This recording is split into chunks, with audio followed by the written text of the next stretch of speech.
किसी भी रासायनिक संयोजन में जो लगने वाले नियम हैं, जो बिल्कुल बेसिक नियम हैं, जो आपकी क्लास 9th के सिलेबस का पार्ट है, हर बार यहां से क्वेश्चन आपके एग्जाम में देखने को मिलते हैं आपको, और ये आपकी फाउंडेशन है। केमिस्ट्री को पढ़ने के लिए यहां पर आपको फाउंडेशन, आपको नींव अच्छी प्रिपेयर करनी है, जिससे आप रसायन विज्ञान को अच्छे ढंग से समझ पाएं और आगे आने वाले क्लासेस में आपको काफी मजा आए। स्टेटमेंट ये भी है कि हम द्रव्य को ना तो उत्पन्न कर सकते हैं और ना ही नष्ट कर सकते हैं, बस करते क्या है, उसके स्वरूप परिवर्तित हो जाएगा और यही द्रव्यमान संरक्षण का नियम कहा जाता है। हमने कुछ महत्वपूर्ण परमाणुओं के द्रव्यमान को यहां पर लिख दिया है। हेलो बच्चों, नमस्कार, स्वागत है आपका अपने platform physics bye Pankaj sir में। मैं आलोक सर, आपका केमिस्ट्री एजुकेटर। आज हम आपको कराएंगे क्लास 9th का नेक्स्ट चैप्टर केमिस्ट्री का, जिसका नाम है एटम्स एंड मॉलिक्यूल, परमाणु तथा अणु। आज इस चैप्टर में परमाणु तथा अणु, ये चैप्टर क्लास 9th के 3rd चैप्टर का है और इसे हम वन शॉट में पूरी तरीके से कवर करने वाले हैं। आप यहां देख सकते हैं कि मॉलिक्यूल्स और एटम्स के बाद के बारे में बात करेंगे, पूरे इसके हिस्टोरिकल पर्सपेक्टिव को जानेंगे, पूरा इसका ऐतिहासिक परिदृश्य जानेंगे कि परमाणु क्या है, अणु क्या है, ये कब से अस्तित्व में आया और परमाणु अणु से मिलकर के जो पदार्थों का निर्माण होता है उसके पीछे की पूरी क्या स्टोरी है, वो सारी चीजों को आज हम समझने का प्रयास करेंगे इस वन शॉट के वीडियो में। तो चलिए शुरुआत करते हैं आज के बारे में। आज की क्लास में हम ये जानने का प्रयास करेंगे कि एटम्स और मॉलिक्यूल्स का कॉन्सेप्ट कहां से आता है। अगर हम इसके थोड़े से ऐतिहासिक पृष्ठभूमि की बात करें, थोड़े से इतिहास को हम समझने की बात करें, तो सबसे पहले भारतीय एक दार्शनिक हुए, भारतीय महर्षि हुए, जिनका नाम था महर्षि कणादि, जिन्होंने सबसे पहले ये बताया कि जितने भी पदार्थ हैं, जितने भी हमारे प्रकृति में पदार्थ हैं, चाहे ये पेन हो, बॉटल हो, ये लैपटॉप हो या डिजिटल बोर्ड आपको दिख रहा है, जितने भी चीजें पदार्थ हैं वो छोटे छोटे कणों से मिलकर बने हैं और इन कणों को ही परमाणु कहा गया। आगे चल करके छोटे छोटे कण से मिलकर के सभी पदार्थ बना है। कोई भी पदार्थ होगा उसका सबसे जो स्मॉलेस्ट पार्टिकल है, सबसे जो सूक्ष्मतम इसकी जो इकाई होगी वो परमाणु होगी। सभी भी कोई भी पदार्थ जो है वो क्या है, एक समान सूक्ष्मतम जो कण है उससे मिलकर के बने हैं और उसे परमाणु कहा जाता है। तो परमाणु के बारे में सबसे पहले बताया हमारे भारतीय महर्षि कणादि के द्वारा बताया गया। और उसके बाद जब आपकी बात करें कि उसके बाद जो वेस्टर्न हम बात करें, साइंटिस्ट की बात करें, पश्चिमी देशों के वैज्ञानिकों ने, जिनका नाम सबसे पहले आता है वो है सर जॉन डाल्टन ने सबसे पहले अपनी एटॉमिक थ्योरी दी, अपना परमाणु सिद्धांत प्रस्तुत किया और इसी आधार पर परमाणु शब्द को परिभाषित किया गया। और जब कई परमाणु आपस में मिलते हैं तो अणु का निर्माण करते हैं और ये सभी पदार्थ के सबसे सूक्ष्मतम इकाई होते हैं। किसी भी पदार्थ का वह सूक्ष्मतम कण जो बिना रासायनिक अपक्रियाओं में अपघटित हुए भाग लेता है वह परमाणु कहलाता है। वो क्या कहलाएगा, एटम कहा जाएगा। तो इसी पर आधारित आपका यह पूरा चैप्टर रहेगा। चलिए इसको हम समझने का प्रयास करते हैं कि परमाणु क्या है। अणुओं की बात करें उसको भी हम समझेंगे। जो अणु होते हैं वो परमाणुओं से मिलकर के बने होते हैं। परमाणुओं के जब समान परमाणु आपस में निश्चित संयोग करेंगे, निश्चित संयोग से संयोजन करते हैं तो अणु का निर्माण होता है। और कुछ अणु का निर्माण तो भिन्न भिन्न परमाणुओं के द्वारा भी होता है।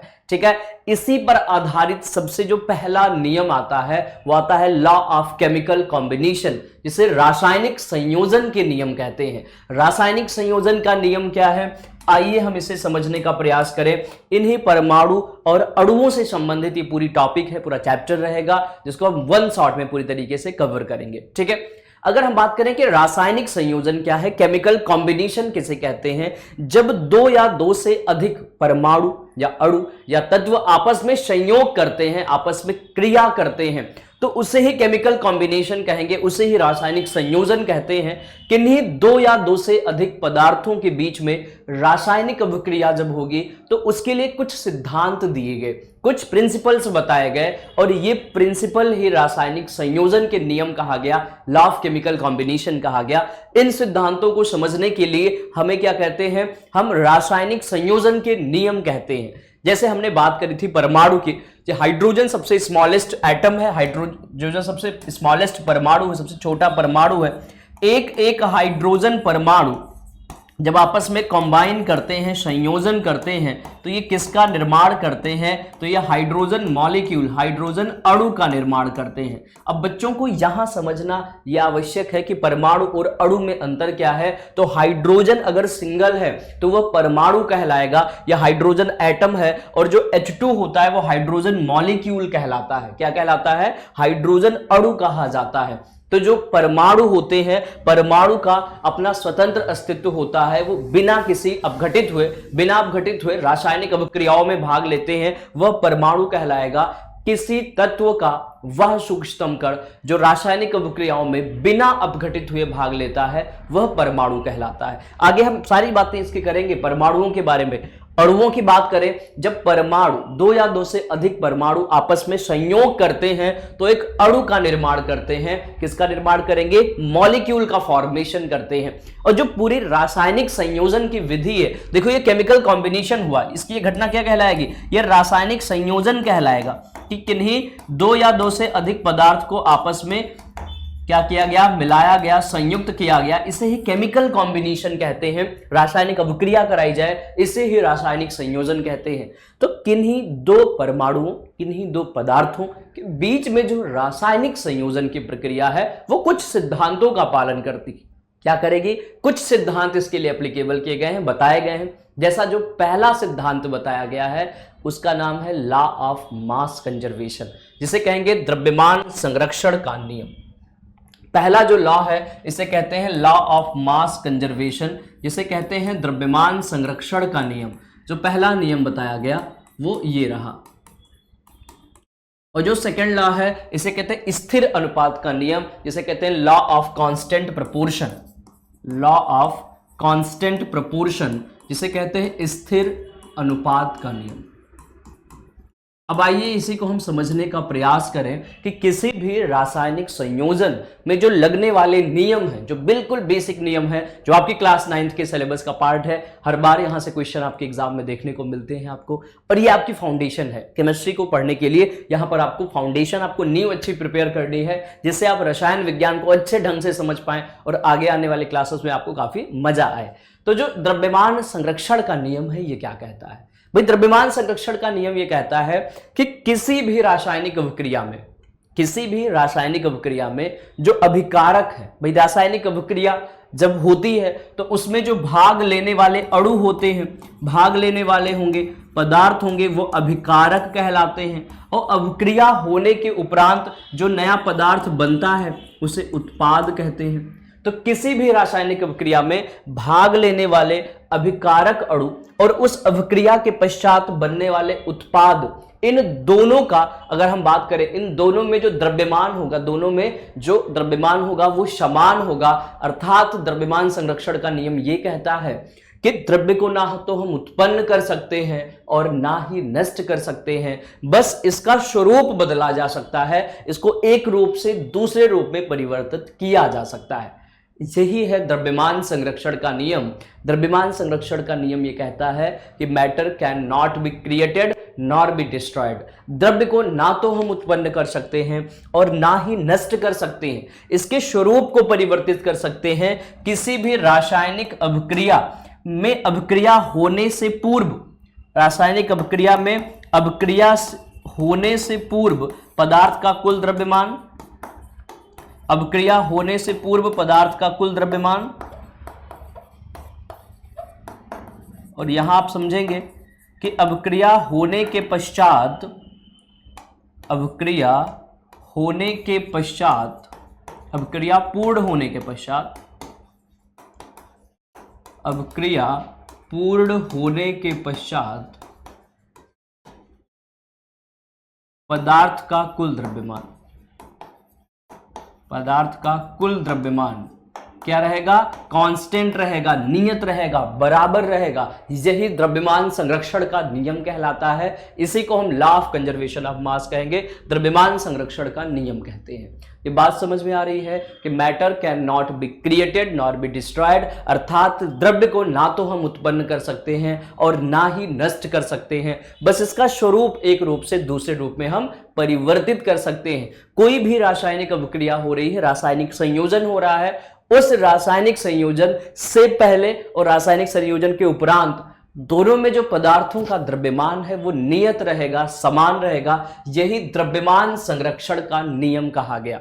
तो पहला नियम हम द्रव्यमान संरक्षण का देखेंगे। दूसरा नियम देखेंगे स्थिर अनुपात का नियम। स्थिर अनुपात का नियम यह कहता है कि कोई भी पदार्थ किसी भी प्रकार से प्राप्त किया गया हो, किसी भी सोर्स से प्राप्त किया गया हो, उस पदार्थ का एक निश्चित अनुपात होता है, एक स्थिर अनुपात होता है। वह पदार्थ कहां से प्राप्त किया गया है यह मायने नहीं करता। हमेशा किसी भी विधि से प्राप्त किए गए हुए पदार्थ का अनुपात हमेशा स्थिर होगा, नियत होगा, एक सही रेशियो को, एक सही अनुपात को फॉलो करेगा। यही कहलाएगा लॉ ऑफ कांस्टेंट प्रोपोर्शन। इसी को स्थिर अनुपात का नियम कहते हैं। तो ये दो नियम हम पढ़ेंगे जो रासायनिक संयोजन के नियमों में से एक है। आइए पहले नियम की बात करेंगे जिसे हम कहते हैं द्रव्यमान संरक्षण का नियम, law of conservation of mass, जिसे हम द्रव्यमान संरक्षण का नियम कहते हैं। ठीक है, चलो भाई इसको हम जानने का प्रयास करेंगे। द्रव्यमान संरक्षण का नियम क्या है? द्रव्यमान संरक्षण के नियम का हमने स्टेटमेंट आपको बता दिया है और इसको हम कैसे समझते हैं। अकॉर्डिंग टू दिस रूल, इस नियम के अनुसार द्रव्य को ना तो उत्पन्न किया जा सकता है और ना ही नष्ट किया जा सकता है। जो मैटर है, पदार्थ है, द्रव्य है, इसको ना तो हम उत्पन्न कर सकते हैं और ना ही नष्ट कर सकते हैं, बस इसका स्वरूप परिवर्तित हो सकता है। एग्जाम्पल कई सारे हैं, आप आसपास ले सकते हैं। ठीक है, जैसे अगर हम बात करें कोई रासायनिक अभिक्रिया हो रही है और उस रासायनिक अभिक्रिया में होने से पहले उस अभिकारक का जो द्रव्यमान है, अभिक्रिया के उपरांत भी अभिकारक का द्रव्यमान समान रहता है। यही क्या कहलाएगा? द्रव्यमान संरक्षण का नियम कहलाएगा। ठीक है, चलो भाई आइए समझने का प्रयास करें। क्या है भाई ये स्टेटमेंट, क्या कहा गया? चलिए देखते हैं कि इस नियम के अनुसार द्रव्य को ना तो उत्पन्न किया जा सकता है और ना ही नष्ट किया जा सकता है। बस किसी भी रासायनिक अभिक्रिया के दौरान पदार्थों के द्रव्यमान का जो जोड़ है उस अभिक्रिया के उत्पादों के द्रव्यमानों के जोड़ के बराबर होता है। यही द्रव्यमान संरक्षण का नियम कहलाएगा। ठीक है, चलो भाई समझने का प्रयास करते हैं। एग्जाम्पल ले लेंगे। आइए एग्जाम्पल के तौर पे हम समझ लेते हैं। जैसे हम बात करें कि हाइड्रोजन की ऑक्सीजन से कॉम्बिनेशन कराई गई, हाइड्रोजन की ऑक्सीजन के साथ इसे अभिक्रिया कराया गया, जिससे क्या बनता है? जल का निर्माण होता है। क्या निर्माण होगा? जल का निर्माण होगा। H2O मॉलिक्यूल का फॉर्मेशन होगा, जल के अणु का निर्माण होता है। यहां हम देखेंगे यहां पे द्रव्यमान संरक्षण का नियम कैसे कार्य कर रहा है। चलिए इसे समझने का प्रयास करें। हाइड्रोजन की बात करें तो हाइड्रोजन, भाई हाइड्रोजन एलिमेंट आपने पढ़ा है, हाइड्रोजन एक तत्व है, परमाणु है। हाइड्रोजन का जो परमाणु द्रव्यमान होता है वो 1 होता है। अगर एग्जैक्टली बात करें तो 1.008 होता है, या इसे अप्रोक्सीमेट 1 कह सकते हैं। जब हम मैथमेटिकल कैलकुलेशंस कर रहे होंगे तो इसे 1 कंसीडर करते हैं। ऑक्सीजन की बात करें, ऑक्सीजन का परमाणु द्रव्यमान होता है 16। कितना होता है? 16 होता है। ठीक है, ऑक्सीजन का परमाणु द्रव्यमान 16 होता है और इसी आधार पर हम दोनों क्या निकाल सकते हैं? दोनों की गणना कर सकते हैं। यहां पर हाइड्रोजन कितना है? 2 है, तो 2 गुणे 1, तो यहां पर हाइड्रोजन 2 हो गया। हाइड्रोजन का परमाणु द्रव्यमान 2 है। ऑक्सीजन की बात करें, ऑक्सीजन का परमाणु द्रव्यमान है 16 और 2 ऑक्सीजन है, तो यहां पर हो गया 32। कितना हो गया?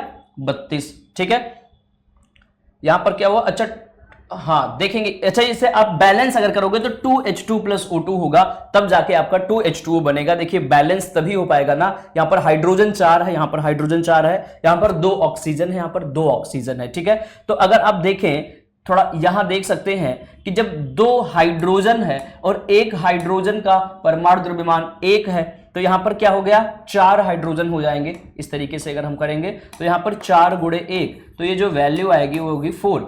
तो हाइड्रोजन का जो परमाणु द्रव्यमान यहां पर 2H2 का होगा वो 4 होगा और ऑक्सीजन का यहां पर है 32। ठीक है, ऐसे ही हम यहां फाइंड आउट करें, हम बात करें हाइड्रोजन का कितना है। हाइड्रोजन कितने हैं भाई? 2 गुणे 2, 4 हाइड्रोजन है। हाइड्रोजन का परमाणु द्रव्यमान 1 है।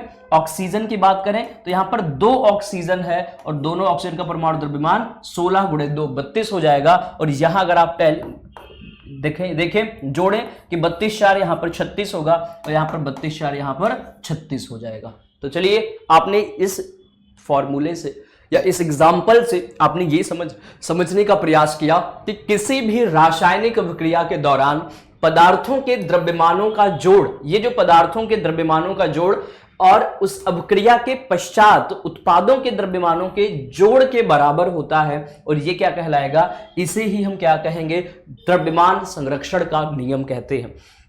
किसी भी रासायनिक अभिक्रिया के दौरान जो पदार्थों का द्रव्यमान है, रासायनिक अभिक्रिया से पहले जो पदार्थ के द्रव्यमान है, हाइड्रोजन और ऑक्सीजन का द्रव्यमान 36 आया टोटल, और इस अभिक्रिया के पश्चात जो उत्पाद बना, जो जल बना, और उसके द्रव्यमान की बात करें तो यहां भी 36 आता है, यह हम द्रव्यमान 36 ग्राम लिख सकते हैं, 36 ग्राम होगा। और इस प्रकार से आप क्या समझ सकते हैं, यहां पर आपने समझा कि किसी भी रासायनिक अभिक्रिया से पहले और रासायनिक अभिक्रिया के पश्चात पदार्थ का कुल द्रव्यमान समान रहता है, यही द्रव्यमान संरक्षण का नियम कहा गया। इसे ही हम law of conservation of mass कहते हैं।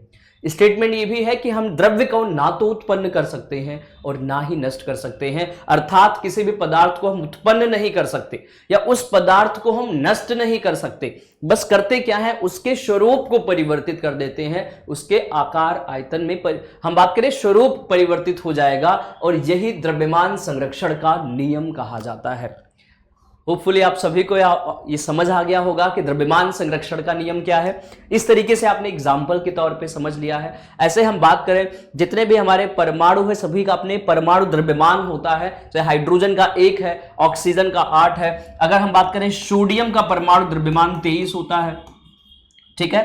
अगर हम बात करें कि सोडियम का यहां पर 23 हो गया, हम क्लोरीन की बात करते हैं तो 35.5 होता है। तो ये सभी परमाणु द्रव्यमान होते हैं। आगे एक एक टॉपिक अभी हम पढ़ेंगे, तो इन सब कॉन्सेप्ट्स को करते चलते हैं। ये बात क्लियर हुई कि द्रव्यमान संरक्षण का नियम क्या है, यहां से आपको पूरी क्लियरिटी मिल चुकी है। तो आइए बढ़ेंगे, नेक्स्ट टॉपिक देखते हैं जिसका नाम है स्थिर अनुपात का नियम, लॉ ऑफ कांस्टेंट प्रोपोर्शन। स्थिर अनुपात का नियम क्या कहता है, आइए इस कॉन्सेप्ट को हम समझने का प्रयास करें।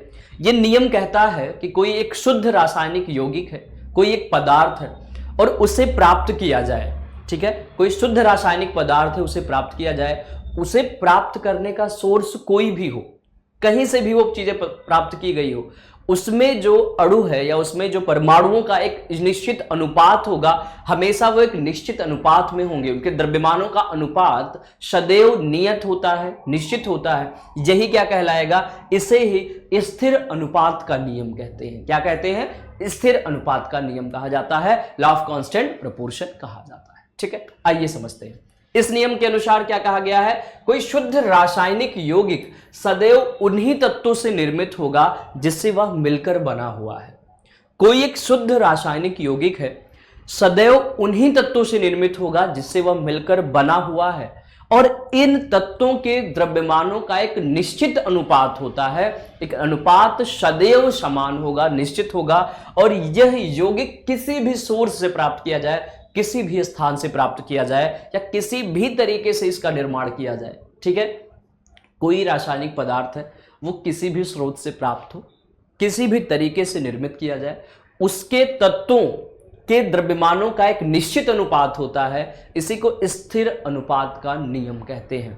कैसे एग्जाम्पल से हम समझ पाएंगे, आइए समझने का प्रयास करें।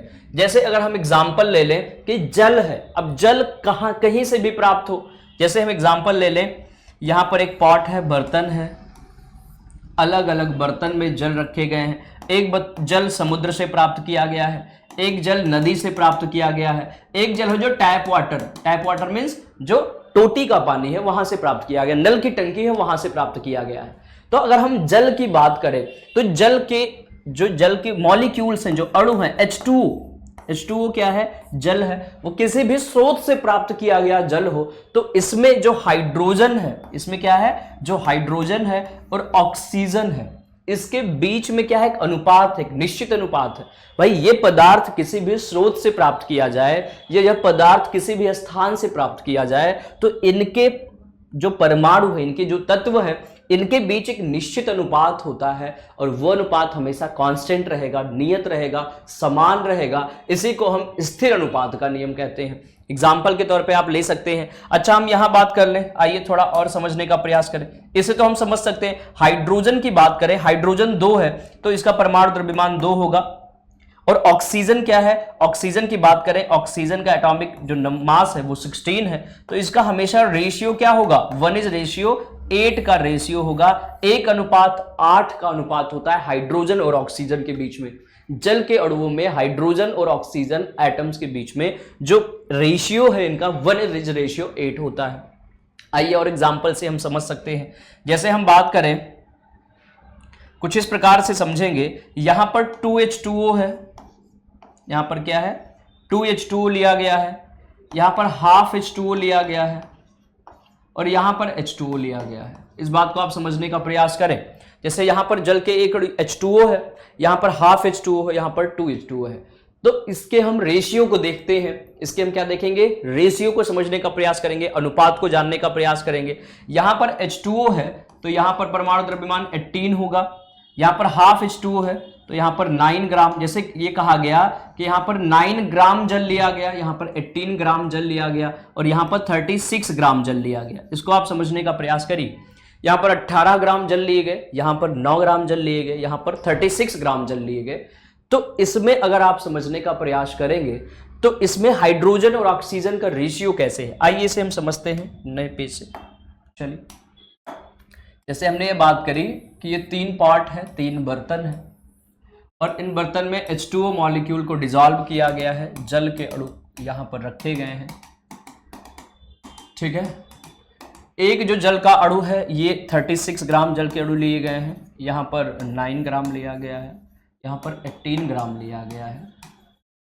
ठीक है, 18 ग्राम मतलब H2O लिया गया है, यहां पर हाफ H2O लिया गया है और यहां पर 2H2O लिया गया है।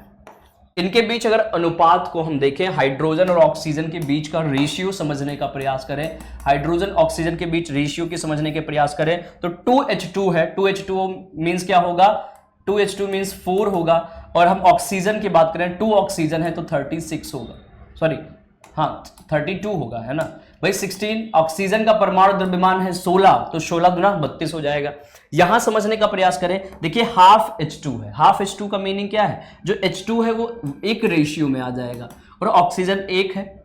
ऑक्सीजन क्या है, अच्छा हाफ ऑक्सीजन है। ऑक्सीजन का परमाणु द्रव्यमान 16 होता है और 16 को हाफ करेंगे तो कितना होगा, 8 होगा। ठीक है, ऐसे हम बात करें H2 की बात करें तो 2 होगा और ऑक्सीजन का है 32। अब तीनों का रेशियो देखते हैं, तीनों का अनुपात देखते हैं। अगर तीनों का एक निश्चित अनुपात है, समान अनुपात है, तो यही स्थिर अनुपात का नियम कहलाता है। आइए समझने का प्रयास करें। तो यहां अगर आप समझें कि 4:32 क्या कहलाएगा, 1:8। ठीक है, और यहां पर 1:8 दिया ही गया है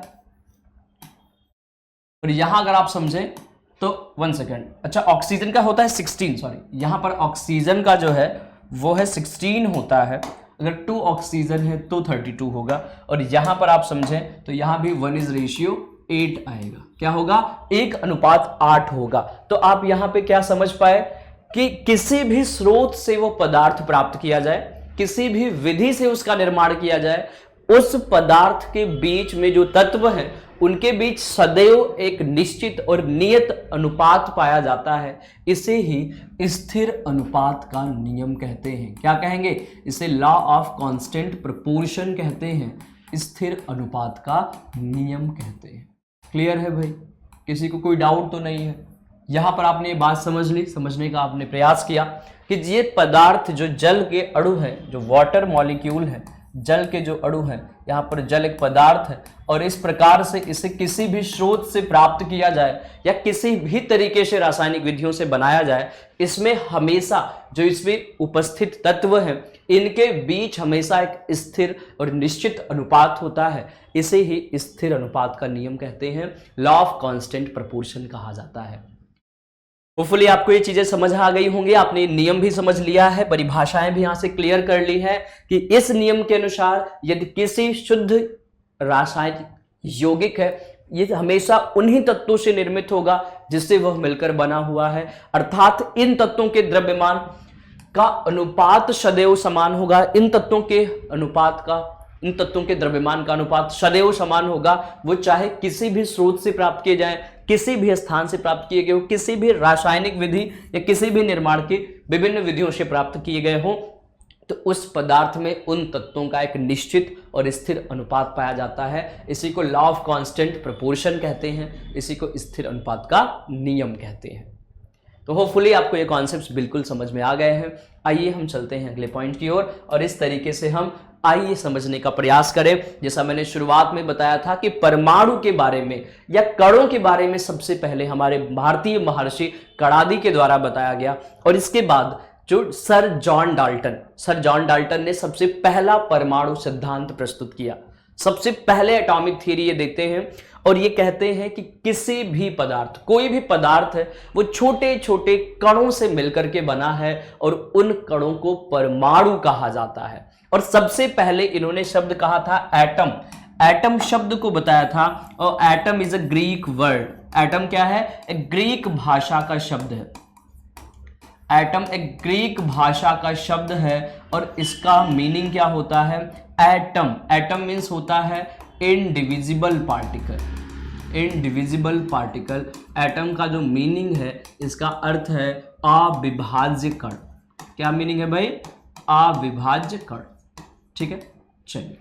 तो एटम मीन्स क्या बताया गया कि जो परमाणु है वो ग्रीक भाषा का एक शब्द है। इन्होंने कहा कि परमाणु सबसे सूक्ष्मतम कण है और यह और कणों में तोड़ा नहीं जा सकता। इसे अविभाज्य कण कहा गया। किसके द्वारा? जॉन डाल्टन के द्वारा। ठीक है, तो जॉन डाल्टन की एटॉमिक थ्योरी हम पढ़ेंगे, इनके परमाणु सिद्धांत को जानने का प्रयास करते हैं। इन्होंने परमाणुओं के बारे में जो विषय वस्तु बताई कि परमाणु क्या है, परमाणु किससे मिलकर बना है, और परमाणुओं के बारे में एक सिद्धांत प्रस्तुत करते हैं ये। तो ये सबसे पहले इन्होंने क्या कहा अपने सिद्धांत में? कहते हैं परमाणु किसी तत्व का अविभाज्य सबसे सूक्ष्मतम कण है जिसे हम और विभाजित नहीं कर सकते। परमाणु किसी तत्व का वह सूक्ष्मतम कण है जिसे हम और विभाजित नहीं कर सकते। तो पहला स्टेटमेंट इनका यही था, जो डाल्टन का परमाणु सिद्धांत है। डाल्टन का परमाणु सिद्धांत है। अभी हमने जो दो नियम पढ़े, कौन कौन से नियम? द्रव्यमान संरक्षण का नियम और स्थिर अनुपात का नियम। ये दोनों नियमों के बारे में या दोनों नियमों की सहायता से इनके सिद्धांत को पुष्टि करते हैं, अपने सिद्धांत को बताने का प्रयास करते हैं। रासायनिक संयोजन के नियम पर आधारित है डाल्टन का परमाणु सिद्धांत। दो नियम, जिसमें पहला नियम द्रव्यमान संरक्षण का नियम, कि द्रव्य को ना तो हम उत्पन्न कर सकते हैं और ना ही नष्ट कर सकते हैं, बस इसके स्वरूप को बदल सकते हैं। ऐसे ही स्थिर अनुपात का नियम है कि किसी भी यौगिक के, किसी भी रासायनिक पदार्थ के जो तत्वों के बीच में आपस में अनुपात होता है, जिस तत्व से मिलकर बना है उसका अनुपात एक निश्चित और नियत होता है। स्थिर अनुपात के नियम की सहायता से इन्होंने अपने सिद्धांत को प्रस्तुत किया। इन्होंने क्या कहा कि जो परमाणु है वो किसी तत्व का सबसे सूक्ष्मतम अविभाज्य कण है, सबसे छोटा है और ये अविभाज्य, इसे हम और तोड़ नहीं सकते। एटम शब्द को, जो कि ग्रीक भाषा का शब्द है, जिसका अर्थ ही है इंडिविजिबल पार्टिकल, अविभाज्य कण, इसी से इन्होंने अपने सिद्धांत को प्रस्तुत करने का प्रयास किया, अपनी थियरी दी, उसके कुछ पार्ट्स बताए कि परमाणु क्या है। परमाणु के सिद्धांतों में इन्होंने काफी चीजों का जिक्र किया है। तो सबसे पहला स्टेटमेंट ही क्या दिया इन्होंने? डाल्टन के परमाणु सिद्धांत के कुछ अंशों के बारे में पढ़ेंगे, इनके सिद्धांत में क्या क्या बातें कही गई। सबसे पहले इन्होंने कहा कि सभी पदार्थ परमाणुओं से निर्मित हैं, और इसी बात को अगर हम समझें इंडियन पर्सपेक्टिव में, हमारे भारतीय दार्शनिक, भारतीय महर्षि कणादि ने कहा था कि जितने भी हमारे प्रकृति में पाए जाने वाले पदार्थ हैं वो छोटे छोटे कणों से मिलकर बने हैं। उन्होंने उसे कण का नाम दिया था। ठीक है, लेकिन ये कहते हैं कि जितने भी पदार्थ हैं सभी पदार्थ परमाणुओं से मिलकर बने हैं। परमाणु किसी पदार्थ का वह सूक्ष्मतम कण है, सबसे छोटा पार्टिकल है, इसे हम ऐसे नहीं देख सकते, अपने नेकेड आई से, नग्न आंखों से नहीं देख सकते। ये सबसे सूक्ष्मतम कण है, पदार्थ सबसे सूक्ष्मतम कण है और सभी पदार्थ परमाणुओं से मिलकर के बने हैं। ठीक है, परमाणु जो है पदार्थ का सबसे सूक्ष्मतम कण है और ये सभी द्रव्य, सभी पदार्थ परमाणुओं से मिलकर के बने हैं। ठीक है, ये बात क्लियर हुई। इन्होंने कहा परमाणु अविभाज्य सूक्ष्मतम कण होते हैं। जो परमाणु है वो इनडिविजिबल पार्टिकल है और इसे हम नहीं तोड़ सकते, लेकिन आगे हम पढ़ेंगे और ये बातें क्लियर होंगी। इनकी थियरी थोड़ी फेल होती है। अगर हम बात करें कि इनकी थियरी फेल होने का क्या रहा कि ये इन्होंने कहा सबसे सूक्ष्मतम कण है, अविभाज्य कण है, और ऐसा नहीं है। पदार्थ और भी छोटे छोटे कणों में टूट सकते हैं, जो परमाणु है वो और छोटे छोटे कणों में तोड़े जा सकते हैं। तो चलिए पहले इनको हम समझ लेते हैं। इन्होंने कहा परमाणु अविभाज्य सूक्ष्मतम कण होते हैं जो रासायनिक अभिक्रियाओं में ना तो उत्पन्न होते हैं, फिर रासायनिक अभिक्रियाओं में ये उत्पन्न नहीं हो सकते, रासायनिक अभिक्रियाओं में इनमें विनाश नहीं होता, केवल ये क्या करेंगे, ये द्रव्यमान संरक्षण के नियम को फॉलो करते हैं, इनके स्वरूप को हम बदल सकते हैं, ना तो किसी रासायनिक अभिक्रियाओं में परमाणु को उत्पन्न किया जा सकता है और ना ही नष्ट किया जा सकता है। जो पदार्थ, सभी पदार्थ परमाणुओं से मिलकर के बने हैं और परमाणु किसी पदार्थ का सबसे सूक्ष्मतम अविभाज्य कण है। ये किसने कहा था? डाल्टन ने अपने परमाणु सिद्धांत में इसको दिया था। ठीक है, चलिए आइए हम देखते हैं अगले पॉइंट की ओर। यहां हम समझते हैं इन्होंने क्या कहा कि दिए गए तत्व के सभी परमाणुओं के द्रव्यमान और उनके रासायनिक गुणधर्म समान होते हैं। भाई कोई तत्व है जो छोटे छोटे कणों से मिलकर बना है, जिसे हम परमाणु कहते हैं, तो किसी तत्व में समान प्रकार के कई परमाणु पाए जाते हैं और वह सभी परमाणु के द्रव्यमान और उन सभी परमाणुओं के जो रासायनिक गुणधर्म है आपस में वो समान होते हैं, उनमें केमिकल प्रॉपर्टी सेम होती है। ठीक है, इन्होंने कहा जो भिन्न भिन्न तत्वों के परमाणुओं के द्रव्यमान है, रासायनिक गुणधर्म है, वो भिन्न भिन्न होते हैं। ठीक है, जैसे हाइड्रोजन तत्व का परमाणु, ऑक्सीजन तत्व के परमाणु, ये दो भिन्न भिन्न तत्वों के परमाणु हैं, इनके गुणधर्म भी अलग होंगे, इनका रासायनिक गुण भी अलग होगा, इनकी द्रव्यमान भी अलग होंगे। ठीक है, तो क्या कहा कि किसी एक तत्व के परमाणु सभी प्रकार से द्रव्यमान और रासायनिक गुणों में समानता रखते हैं, लेकिन दो भिन्न भिन्न तत्वों के परमाणु द्रव्यमान और गुणों में असमानता रखते हैं, अर्थात भिन्न भिन्न होते हैं। क्लियर? इन्होंने और क्या कहा भाई? इन्होंने कहा कि भिन्न भिन्न तत्वों के परमाणु परस्पर छोटी संख्या के अनुपात में होते हैं। जो भिन्न भिन्न तत्वों के परमाणु हैं वो परस्पर छोटी संख्या के अनुपात में संयोग करके यौगिक का निर्माण करते हैं। जैसा अभी मैंने बताया था कि किसी भी भिन्न भिन्न तत्वों के परमाणु, जैसे हाइड्रोजन और ऑक्सीजन तत्वों का परमाणु आपस में छोटी पूर्ण संख्या में क्या करेगा? संयोग करेगा, और ये किसका निर्माण करते हैं? अणु का निर्माण करते हैं, अर्थात यौगिक का निर्माण करते हैं। हाइड्रोजन और ऑक्सीजन आपस में 2:1 में मिल करके क्या बनाते हैं? H2O का निर्माण करते हैं, यौगिक का निर्माण करते हैं, और ये स्थिर अनुपात का नियम कहलाता है। क्या कहलाएगा? स्थिर अनुपात का नियम कहलाता है। ठीक है, किसी भी यौगिक में परमाणुओं की सापेक्ष संख्या एक प्रकार से निश्चित होती है। किसी भी यौगिक में क्या होगा? जो परमाणुओं की संख्या है, किसी भी यौगिक में परमाणुओं की सापेक्ष संख्या एक प्रकार से निश्चित होती है। तो इस प्रकार से जो इनका नियम रहा वो किस पर आधारित है? द्रव्यमान संरक्षण के नियम और स्थिर अनुपात के नियम पर आधारित है। ठीक है, तो इस तरीके से आप समझते हैं कि जो डाल्टन्स की एटॉमिक थ्योरी थी, डाल्टन का परमाणु सिद्धांत है, वो क्या बताता है? वो स्थिर अनुपात के नियम और द्रव्यमान संरक्षण के नियम पर आधारित है। डाल्टन के परमाणु सिद्धांत में कहा गया कि जितने भी प्रकृति में पदार्थ पाए जाते हैं वो सभी छोटे छोटे कणों से मिलकर के बने हैं, जिसे परमाणु कहते हैं। क्या कहा गया? कि किसी भी तत्व का वह सूक्ष्मतम कण जो बिना किसी रासायनिक अपक्रियाओं में बिना घटित हुए भाग लेता है वह परमाणु कहलाता है। परमाणु क्या है? एक अविभाज्य कण है। ठीक है, चलिए आइए समझते हैं परमाणु के बारे में, जो चैप्टर ही आपका है एटम्स और मॉलिक्यूल्स। अब हमने डाल्टन्स एटॉमिक थ्योरी की कॉन्सेप्ट समझ लिया, डाल्टन के परमाणु सिद्धांत से संबंधित हमने ये समझा कि परमाणु है क्या। आइए इसे और ढंग से हम जानने का प्रयास करते हैं। देखिए, डाल्टन की थ्योरी में तो ये कहा गया था कि सबसे यह अविभाज्य कण है, सबसे सूक्ष्मतम कण है, इसे हम और तोड़ नहीं सकते। लेकिन आगे जो कई सारी थ्योरीज आई, कई सारे सिद्धांत आए, कई सारे हमारे वैज्ञानिकों ने क्या किया है?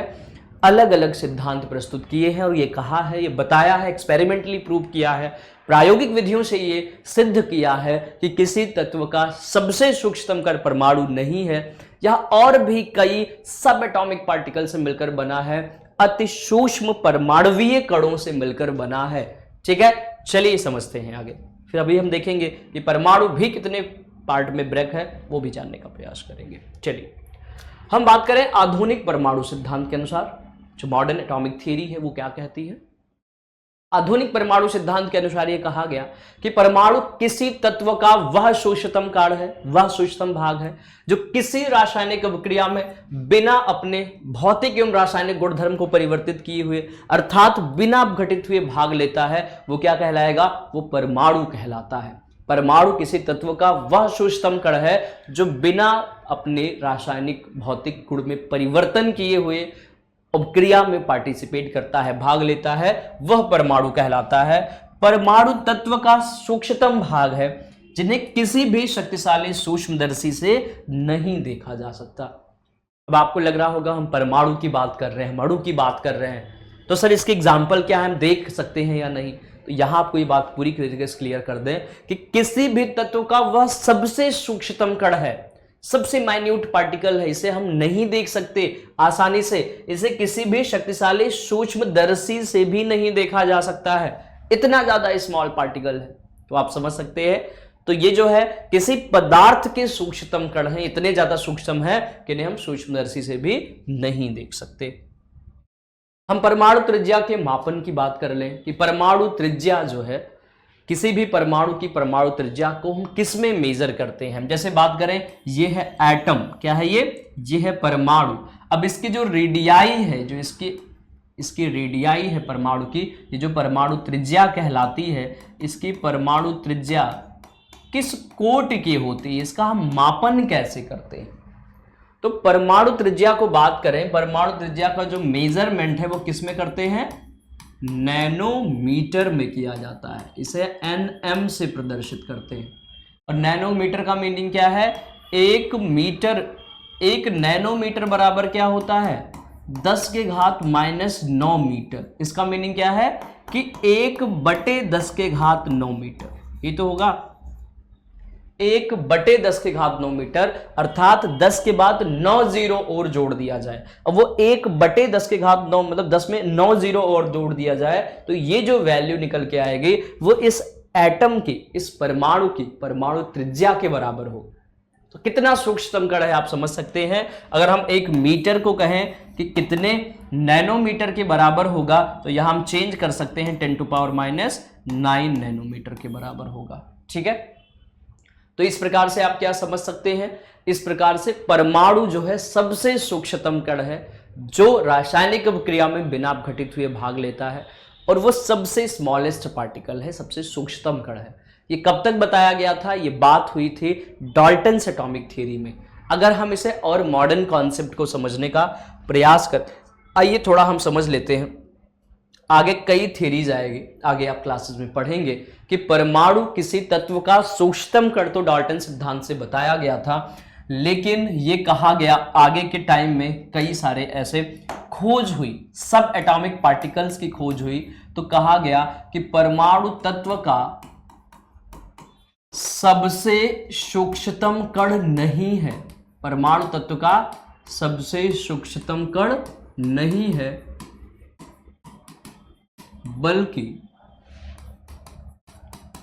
बल्कि यह कई सब एटॉमिक पार्टिकल से मिलकर बना हुआ है, कई अपरमाणुविक कणों से मिलकर के बना हुआ है। किससे मिलकर बना हुआ है? अपरमाणुविक कणों से मिलकर के बना हुआ है, मिलकर के बना हुआ है। अब ये जो सब एटॉमिक पार्टिकल्स हैं ये क्या कहलाते हैं? ये सभी जो अपरमाणुविक कण हैं ये कौन कौन से हैं, आइए समझने का प्रयास करें। जो ये सब एटॉमिक पार्टिकल्स हैं वो कौन कौन से हैं? अपरमाणुविक कण जिन्हें हम कहेंगे, और ये जो अपरमाणुविक कण होते हैं इनका नाम है इलेक्ट्रॉन, प्रोटॉन और न्यूट्रॉन। क्या है भाई? इलेक्ट्रॉन, जिसे हम किससे प्रदर्शित करते हैं? ई से। प्रोटॉन जिसे हम प्रदर्शित करते हैं P से, और न्यूट्रॉन जिसे हम प्रदर्शित करते हैं स्मॉल n से। ये रहेगा क्लियर। तो आप यहां क्या समझ रहे हैं? ये समझते हैं कि जो परमाणु किसी पदार्थ का सबसे सूक्ष्मतम कण था वो भी कई सब एटॉमिक पार्टिकल से मिलकर के बना है, कुछ अपरमाणुवीय कणों से मिलकर के बना है, जिसे हम क्या कहते हैं? इलेक्ट्रॉन, प्रोटॉन, न्यूट्रॉन कहते हैं। और इलेक्ट्रॉन पर आवेश की बात करें तो ये क्या होता है, ये ऋणावेशित होता है, इसमें ऋणावेश पाया जाता है। हम प्रोटॉन की बात करें ये धनावेशित होता है, ठीक है। और हम न्यूट्रॉन की बात करें तो ये क्या होगा, न्यूट्रॉन जो है न्यूट्रॉन जो है उदासीन कण है। कैसा कण है, न्यूट्रॉन इलेक्ट्रिकली न्यूट्रल होता है, ये विद्युतीय उदासीन होता है। तो इस प्रकार से जो परमाणु है वो भी छोटे छोटे कणों से, छोटे छोटे जो सब एटॉमिक पार्टिकल है अपरमाणविक कणों से मिलकर के बना है, जिसे इलेक्ट्रॉन, प्रोटॉन और न्यूट्रॉन कहते हैं, ठीक है। आगे कई खोज हुई, इससे ये बातें पता चलती हैं। ये और भी सूक्ष्मतम कण है और आगे इनके बारे में आप पढ़ेंगे। अगर आपसे कहा जाए कि इलेक्ट्रॉन पर जो आवेश की मात्रा होती है वो 1.6 × 10⁻⁻19 कूलाम्ब इलेक्ट्रॉन पर आवेश की मात्रा पाई जाती है। प्रोटॉन पर इतनी ही आवेश की मात्रा पाई जाती है, लेकिन वो धनात्मक चार्ज रखते हैं, वो पॉजिटिव चार्ज यहां पर रखते हैं। न्यूट्रॉन क्या है, इलेक्ट्रिकली न्यूट्रल है, विद्युतीय उदासीन है, इस पर आवेश की मात्रा शून्य होती है। तो इस प्रकार से ये सभी सब एटॉमिक पार्टिकल्स कहलाते हैं, अपरमाणविक कण कहे गए हैं, ठीक है। चलिए आइए हम बढ़ते हैं अगले पॉइंट की ओर। परमाणु द्रव्यमान के बारे में जानने का प्रयास करें कि कोई परमाणु है उसका द्रव्यमान कैसे ज्ञात करते हैं, ठीक है। जैसे हमने बात की थी कि परमाणु, जैसे हाइड्रोजन क्या है, परमाणु है, अब इसका द्रव्यमान क्या होगा, इसी को हम समझते हैं। किसी भी तत्व के एक परमाणु का द्रव्यमान, किसी भी तत्व के एक परमाणु का द्रव्यमान उसका परमाणु द्रव्यमान कहलाता है, ठीक है। किसी भी तत्व के एक परमाणु का द्रव्यमान उसका परमाणु द्रव्यमान कहलाता है। और ये जो परमाणु द्रव्यमान है जिसे हम एटॉमिक मास कहते हैं, क्या कहेंगे, एटॉमिक मास कहते हैं, इसको किससे प्रदर्शित करेंगे, इसे AMU से प्रदर्शित करते हैं। किससे प्रदर्शित करते हैं, AMU, जिसे कहते हैं एटॉमिक मास यूनिट। क्या कहेंगे, एटॉमिक मास यूनिट कहते हैं, एटॉमिक मास यूनिट कहते हैं। इसे परमाणुीकृत द्रव्यमान कहा जाता है,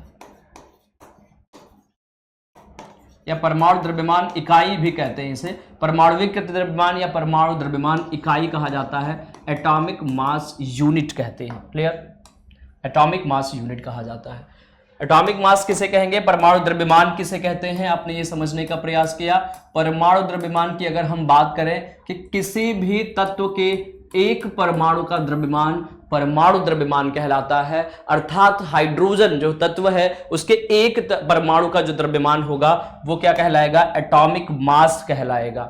और सबसे पहले इसको किसने बताया, IUPAC, एक ऑर्गेनाइजेशन, एक संस्था है जो रसायन विज्ञान से संबंधित चीजों पर क्या करती है, बात करती है।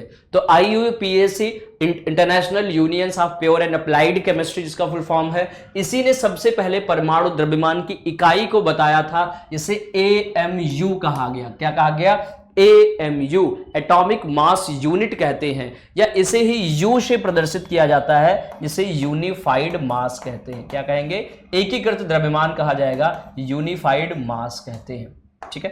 चलिए,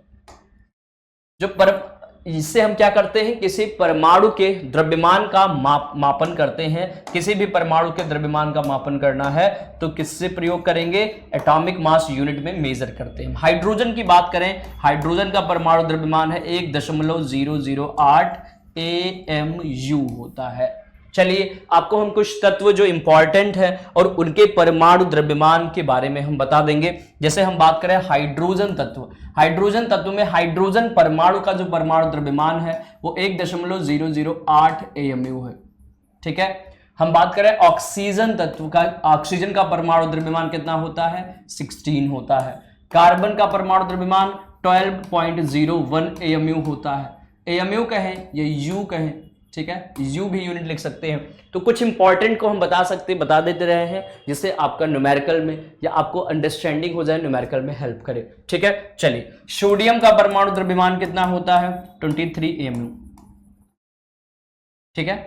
हम बात करें क्लोरीन का 35.5 AMU कहते हैं, या ग्राम भी कह सकते हैं। AMU कहते हैं, एटॉमिक मास यूनिट कहते हैं बेसिकली, ठीक है। चलिए, ऑक्सीजन को हमने देख लिया, सल्फर का 32 होता है।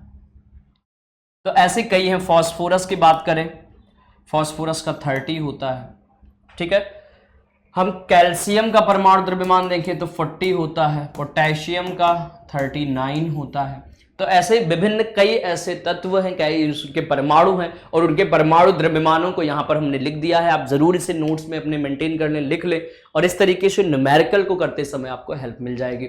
ठीक है, तो चलिए हमने परमाणु द्रव्यमान को समझा कि किसी तत्व के एक परमाणु के द्रव्यमान को उसका परमाणु द्रव्यमान कहते हैं और इस प्रकार से इसे एमयू से प्रदर्शित करते हैं। इसकी जो इकाई है इसका नाम है एटॉमिक मास यूनिट, जिसे कहते हैं परमाणु द्रव्यमान इकाई, या इसी को यू से प्रदर्शित करते हैं, यूनिफाइड मास कहते हैं, इसे एकीकृत द्रव्यमान कहते हैं। हमने कुछ महत्वपूर्ण परमाणुओं के द्रव्यमान को यहां पर लिख दिया है, आसानी से आप प्रयोग कर सकते हैं इसका न्यूमेरिकल को भी करते समय। देखिए, जब हम कैलकुलेशन कर रहे होते हैं तो हाइड्रोजन के परमाणु द्रव्यमान को 1 कंसीडर करते हैं, 1 mu।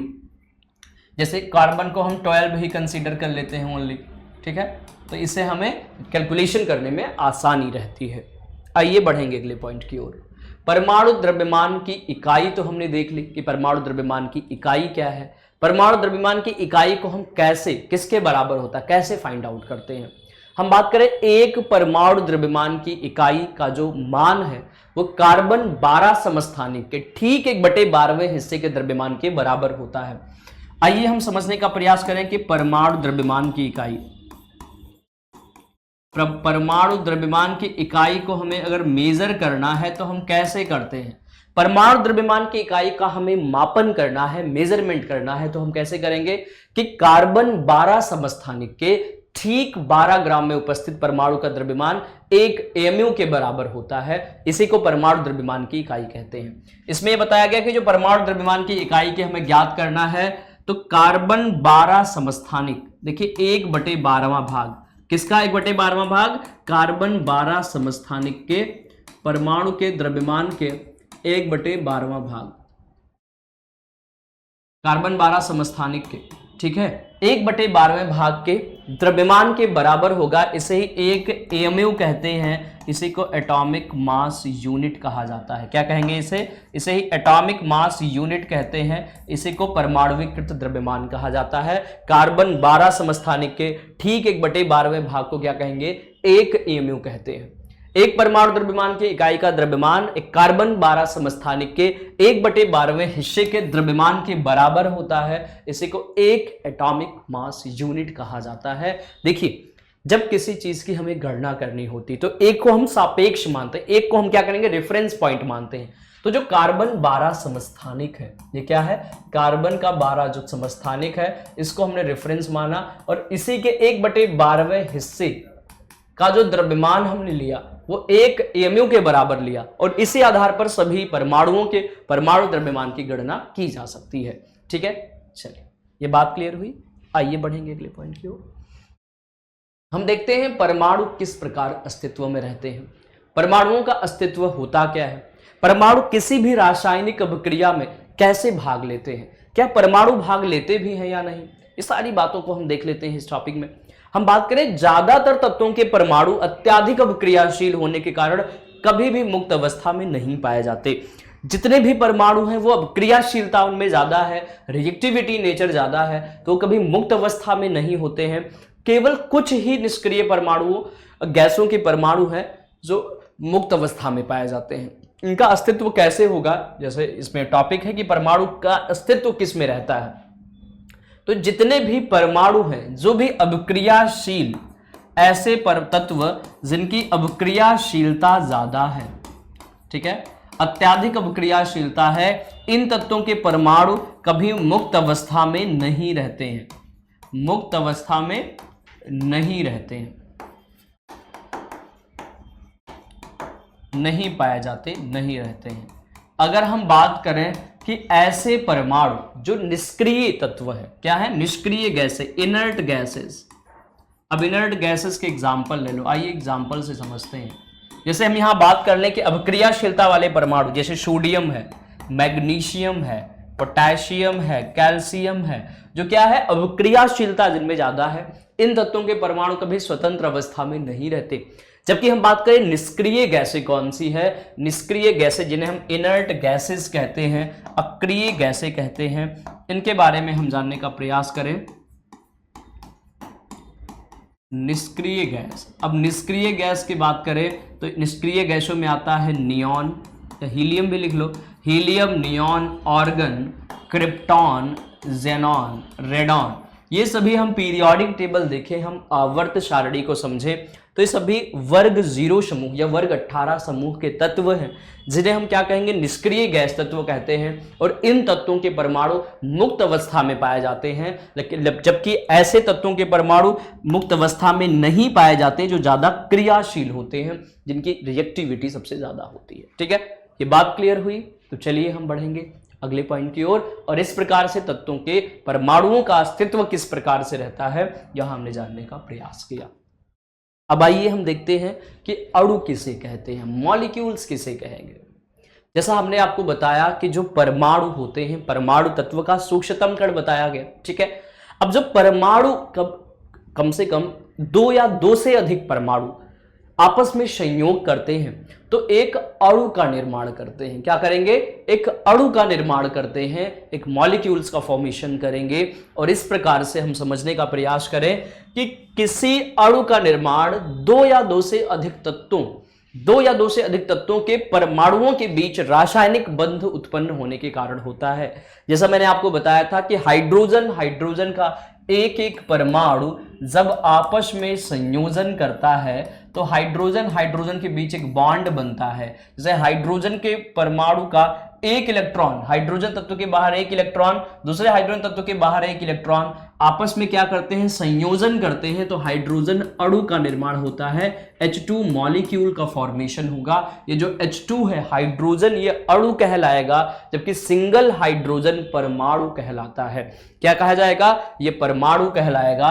H की बात करें तो ये परमाणु है, एटम कहलाएगा। और H2 में अगर हम देखें तो H2 एक अणु है। आपसे पूछा जाए H2 में कितने परमाणु हैं, तो इसमें 2 हाइड्रोजन परमाणु हैं। कितने हैं, ये 2 हाइड्रोजन परमाणुओं से मिलकर के बना है। ये बात क्लियर है। ठीक है, चलिए तो हम समझते हैं अणुओं की बात करें। हमने अणु के बारे में बताया कि अणु क्या है, जब 2 या 2 से अधिक परमाणुओं के बीच में रासायनिक संयोजन होता है, रासायनिक बंध बनता है, तो वो अणु का निर्माण करते हैं। अणु हम बात करें तत्वों को छोड़ दें तो किसी भी पदार्थ की वह सूक्ष्मतम इकाई है जो स्वतंत्र अवस्था में रह सकता है। अणु क्या है, हम तत्वों को छोड़ दें तो हम बात करें कि जो अणु है किसी पदार्थ की वह सूक्ष्मतम इकाई है जो स्वतंत्र अवस्था में रह सकती है और यह उस पदार्थ के सारे गुणधर्मों को प्रदर्शित करता है। बिल्कुल एग्जाम्पल हम बेसिक सा ले सकते हैं, H2O मॉलिक्यूल, जल की बात करें, जैसे ये कोई एक कई पॉट है, एक बर्तन है, यहाँ पे जल के अणु भरे गए हैं, यहाँ पर जल भरा गया है, तो जो वाटर है, जो जल है, जल का एक अणु है, एक बूंद जो वाटर मॉलिक्यूल है, वो पूरे जल के गुणधर्मों को प्रदर्शित करती है और ये हमेशा स्वतंत्र अवस्था में रह सकती है। अगर हम बात करें जल का जो एक अणु है, ये पूरे संपूर्ण जल के गुणधर्मों को प्रदर्शित करने का कार्य करता है। तो जो H2O मॉलिक्यूल है, ये क्या है, H2O एक मॉलिक्यूल है, एक अणु है, और ये विभिन्न तत्वों के या 1 से या 2 या 2 से अधिक तत्वों के या 2 या 2 से अधिक परमाणुओं के रासायनिक संयोजन से मिलकर के बना होता है। और जो H2O है, जो जल है, ये क्या करता है, H2O मॉलिक्यूल है, ये पूरे जल के गुणधर्मों को प्रदर्शित करने का कार्य करता है। अणु का अस्तित्व हमेशा स्वतंत्र अवस्था में रहते हैं और जो अणु का निर्माण है वो परमाणुओं के रासायनिक संयोजन, रासायनिक बंधों के कारण होता है। ये बात क्लियर है। मॉलिक्यूल्स क्या है ये समझ में आप सभी को आ गया है कि मॉलिक्यूल किसे कहते हैं, अणु किसे कहते हैं और इसे हम कैसे परिभाषित करते हैं। ठीक है, चलिए ये बात क्लियर है। आइए हम बढ़ेंगे अगले पॉइंट की ओर और इस प्रकार से हम समझने का प्रयास करते हैं। किसी भी अणु का जो निर्माण होगा वो एक ही तरह से परमाणुओं के बीच में भी हो सकता है और भिन्न भिन्न तत्वों के या भिन्न भिन्न परमाणुओं के बीच में भी हो सकता है। इस बात को हम समझने का प्रयास करें। जैसे हम बात करें कि अणु की बात करें, ठीक है, तो अणु की बात करें जैसे O2, H2, ये सभी मॉलिक्यूल्स हैं, ये सभी क्या है, अणु हैं। और ये क्या है, एक ही समान प्रकार के परमाणुओं के बीच में रासायनिक संयोजन के फलस्वरूप बने हुए अणुओं को हम क्या कहते हैं, ये होमो एटॉमिक मॉलिक्यूल्स कहलाते हैं, समपरमाणुवी अणु कहलाते हैं, समपरमाणुविक अणु कहलाते हैं, होमो एटॉमिक मॉलिक्यूल्स कहलाते हैं। और ऐसे मॉलिक्यूल्स ऐसे अणु का निर्माण जब भिन्न भिन्न तत्वों के परमाणुओं के द्वारा आपस में रासायनिक संयोजन करते हैं तो ये क्या कहलाते हैं, हेट्रोएटॉमिक मॉलिक्यूल्स कहलाते हैं, ये विषम परमाणुविक अणु कहलाते हैं। और जो H2O मॉलिक्यूल है, जल का जो एक अणु है, ये क्या है, भिन्न भिन्न परमाणुओं के संयोजन के फलस्वरूप बना है। और ये जल का जो है एक अणु है, जल का क्या है, एक मॉलिक्यूल है, जल का अणु है। ये भिन्न भिन्न परमाणुओं के रासायनिक संयोजन से मिलकर बना है और ये एक ही प्रकार के परमाणुओं के रासायनिक संयोजन से मिलकर बना है। तो ये ऑक्सीजन हाइड्रोजन मॉलिक्यूल है, ये H2O मॉलिक्यूल है, ये जल का अणु है। क्लियर है? कोई डाउट तो नहीं किसी को? यहां पर पूरी बातें क्लियर कर सकते हैं कि पॉइंट्स आपको क्लियर कर सकते हैं बिना किसी डाउट के। जो भी डाउट्स होंगे आप कमेंट सेक्शन में हमें करके ही बताएंगे, ठीक है?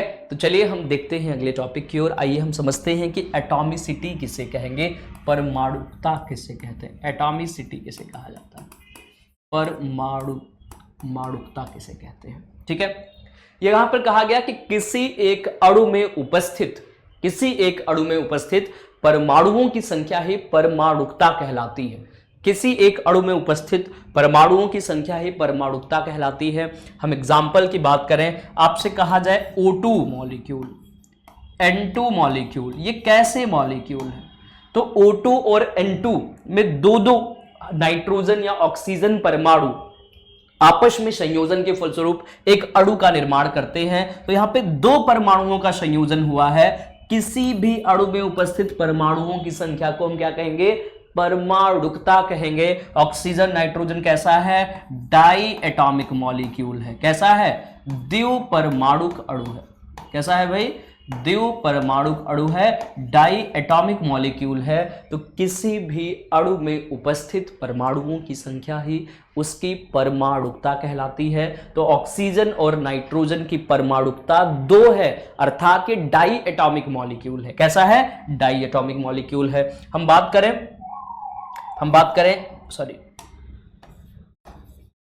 करें S8P4, ये सब कैसे हैं? तो जब दो परमाणु आपस में संयोग करके एक अणु का निर्माण करते हैं तो डाई एटॉमिक कहलाएगा। हम बात करें S848, क्या है, 2 या 3 से अधिक परमाणु हैं तो सभी मल्टी एटॉमिक मॉलिक्यूल कहते हैं। क्या कहेंगे, बहुपरमाणुविक अणु कहा जाता है। बहुपरमाणुविक अणु मल्टी एटॉमिक मॉलिक्यूल, परमाणुविक अणु कहा जाएगा। ये यहां सही आप लिख सकते हैं, स्पेलिंग सही कर सकते हैं, परमाणुविक अणु होगा। द्विपरमाणुविक, डाई एटॉमिक मॉलिक्यूल, ये मल्टी एटॉमिक मॉलिक्यूल, जिसे बहुपरमाणुविक अणु कहते हैं। हम बात करें O3, जिसे ओजोन कहते हैं, ये ट्राई एटॉमिक मॉलिक्यूल है, त्रिपरमाणुविक अणु है, त्रिपरमाणुविक अणु है, ठीक है। Try atomic molecule, ozone molecule जिसे हम कहते हैं, ठीक है। तो आप इस तरीके से समझ सकते हैं कि किसी अणु में उपस्थित परमाणुओं की संख्या ही उस अणु की क्या कहलाएगी, परमाणुविकता कहलाती है, एटॉमिसिटी कहा जाता है। यहां आप एग्जाम्पल के तौर पे समझ सकते हैं, ठीक है। आपको वीडियो कैसी लग रही है आप कमेंट्स जरूर करेंगे, अपने डाउट्स को भी आप कमेंट्स में लिख के जरूर बताएंगे। आइए हम समझते हैं रासायनिक सूत्र किसे कहेंगे, केमिकल फॉर्मूला किसे कहते हैं, ठीक है। चलिए, रासायनिक सूत्र किसे कहते हैं, हम बात करें किसी यौगिक का रासायनिक सूत्र हम कैसे ज्ञात करते हैं। एग्जाम्पल के तौर पे समझ लेते हैं, कोई एक यौगिक है, जैसे हम यौगिक की बात करें, हमें सल्फ्यूरिक अम्ल लिखना है, कंपाउंड यहां कैल्शियम सल्फेट हम लिख सकते हैं। चलो, कैल्शियम सल्फेट ये क्या है, एक यौगिक है, और इसका यौगिक का जो निर्माण होता है, इस यौगिक का रासायनिक सूत्र हम कैसे लिखते हैं, तो किसी यौगिक का रासायनिक सूत्र उसके संघटक का प्रतीकात्मक निरूपण होता है। कोई यौगिक है, जैसे हम हिंदी में लिखें कि कैल्शियम सल्फेट, क्या लिखें, कैल्शियम सल्फेट, और इसे कहा जाए, आप इसका रासायनिक सूत्र लिखिए। तो यहां पर जो रासायनिक सूत्र है वो कैल्शियम का सिंबल क्या है, कैल्शियम का प्रतीक क्या है, Ca, और सल्फेट का जो प्रतीक है वो SO4-2, ये सल्फेट आयन है, और कैल्शियम आयन ये +2 है। तो इस प्रकार से एक कैल्शियम +2 आयन और सल्फेट -2 आयन ये आपस में संयोजन करते हैं और कैल्शियम सल्फेट का निर्माण करते हैं। कैल्शियम सल्फेट का ये रासायनिक सूत्र कहलाता है। तो किसी भी यौगिक का जो रासायनिक सूत्र है वो उसके संघटक का प्रतीकात्मक निरूपण होता है। इट मींस इस पदार्थ का जो रासायनिक सूत्र होगा वो इसका जो सिंबल है, इसका जो प्रतीक है कैल्शियम आयन, इसका प्रतीक है सल्फेट आयन, इन दोनों के संयोजन से मिलकर बनता है ये कैल्शियम सल्फेट कहलाएगा।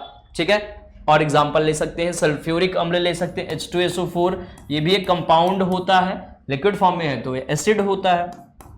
यहां पर हाइड्रोजन सल्फेट, यहां पर क्या होगा H2SO4, तो यहां पर ये भी एक एसिड है, एक कंपाउंड, इसका एग्जांपल ले सकते हैं। और कई एग्जांपल्स कंपाउंड के ले सकते हैं। कैल्शियम सल्फेट की हमने बात की, मैग्नीशियम क्लोराइड की हम बात करते हैं तो मैग्नीशियम क्लोराइड में मैग्नीशियम आयन ये सिंबल है, क्लोराइड आयन से कॉम्बिनेशन करता है, तो आप देखोगे क्रॉस जिगजैग होगा कॉम्बिनेशन।